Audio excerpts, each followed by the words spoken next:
Hey there. It used to bother me when I was in my teaching program when teachers and professors talked to us like we knew more about raising children than the parents did. I was a 20-something college student with a lot of babysitting experience, but I was not a mom yet. What did I know about parenting? Sure, I could create a fun activity for learning or identifying shapes, but when it came to teaching values, instilling discipline, I had no experience yet. I tell you this because of the title of this video. I don't think teachers know more about your children than you do, unless you spend very little quality time with your children. Most of us stay-at-home moms spend both large amounts of quantity time and quality time with our children every day. That can lead to feeling like we don't have enough to do with our kids to make the bulk of the time the best that it can be. Let me tell you a secret. The secret that will help you be a great stay-at-home mom.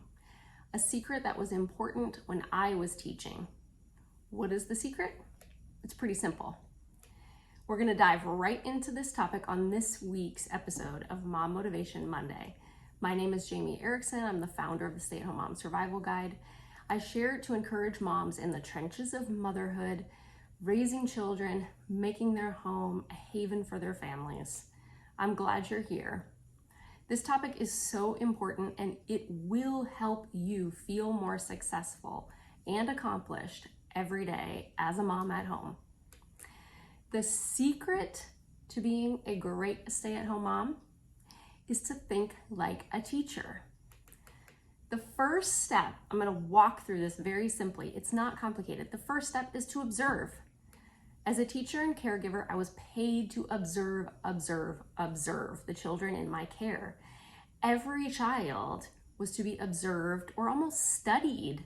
So I had real events to inspire the lessons that I created for them to continue learning. I had to have notes written down to prove all of my lesson plans were directly geared to each child. I do that with my children, not the note-taking part, but the observation part. We can't help but not observe our kids when we're with them every day. I really study my kids. I look for the answers to questions like, what are they doing well? What are they struggling to learn? What behavior is most common and when is it occurring? What do they most want to do with me each day? What are they asking me to do with them on repeat? What are they really good at doing on their own? You may not have a background in teaching, but you don't need to be a teacher to be a great stay-at-home mom. Just watch your child playing and interacting with others. Watch what they notice, listen to, what they talk about while you are playing with them. Build on that. Jot down or just remember. You can take it as far as you want. You will be amazed at what ideas you get for what to do with them next. Then, after observing, apply what you've learned. If you have a child who's just completely obsessed with vehicles, use that. Develop activities that involve their favorite toy or toys. Some ideas for the car lovers out there. You can paint with a toy car. Label toy cars with letters and make a little letter matching parking lot.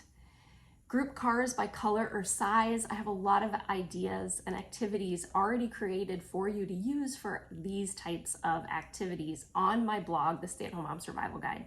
You can count all the toy cars they have, read books about cars. I actually have some linked on the blog post with the full transcript of this video for you. Exposure to different activities and skills is so important. Repetition is what they love and need to increase their aptitude for learning.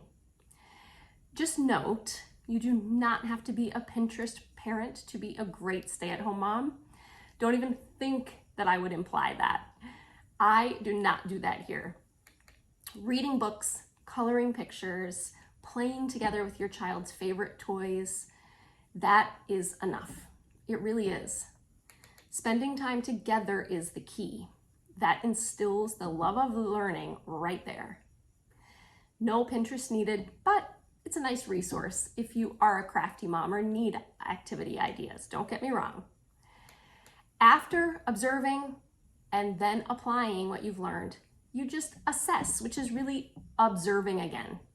I think it's perfectly okay to use a developmental checklist to help guide you with learning what your child needs to accomplish at each age and stage of their development. Just know that those types of lists are created to be very standardized, which we know every child is not, but it is a good guide to guide you with what to be doing with your child. The developmental milestones help you gauge what you can teach them next, what they can be working on. So use it more as a roadmap, not necessarily that your child has to meet those stages of development at the time listed. For more about each age group, you can view my crash course in child development for infants, crash course in child development for toddlers, and crash course in child development for preschool posts on the blog. They're going to give you an idea of what to expect learning and behavior-wise for each of those age groups. Going a step further, I know firsthand that you can perform a casual assessment on preschoolers without stressing them out. I will be writing more about this in a later post, but until then, the assessment forms that I used when teaching preschool and kindergarten are the same forms I use with my own children to assess what I need to cover in our homeschool preschool lessons. We do much more than what is covered in an assessment anyway, but as far as academic preparation for kindergarten, children need to know certain academic skills. You can find both of my assessment forms for preschool and kindergarten in the blog post with the full transcript. It's going to be linked in the video description for you. Think like a teacher to make the most of your time as a stay-at-home mom. This isn't just for homeschoolers either, or those that want to homeschool. This is about what you can do as a stay-at-home mom to spend quality time in the midst of the quantity of time that you have with your children every day. They will be prepared for school, whether you will be their teacher or you will be sending them to a classroom. Please follow the Stay-at-Home Mom Survival Guide by subscribing to the email newsletter to receive weekly updates plus snippets of mom motivation via email. You can access my free How to Teach guides for infants, toddlers, and preschoolers. These walk you through how to teach a lesson to your infant, toddler, or preschool child at home simply and make the lessons count. Each are specific to the age group you need, and you can gain access when you subscribe by email. It's part of the subscriber freebies that I offer to every email subscriber. Please hit like, comment, and share this video, and be sure you're subscribed to the Stay-at-Home Mom Guide here on YouTube so you can get each new week of Mom Motivation Monday to start your week off encouraged. Thanks for being here, everybody. Have a great week ahead.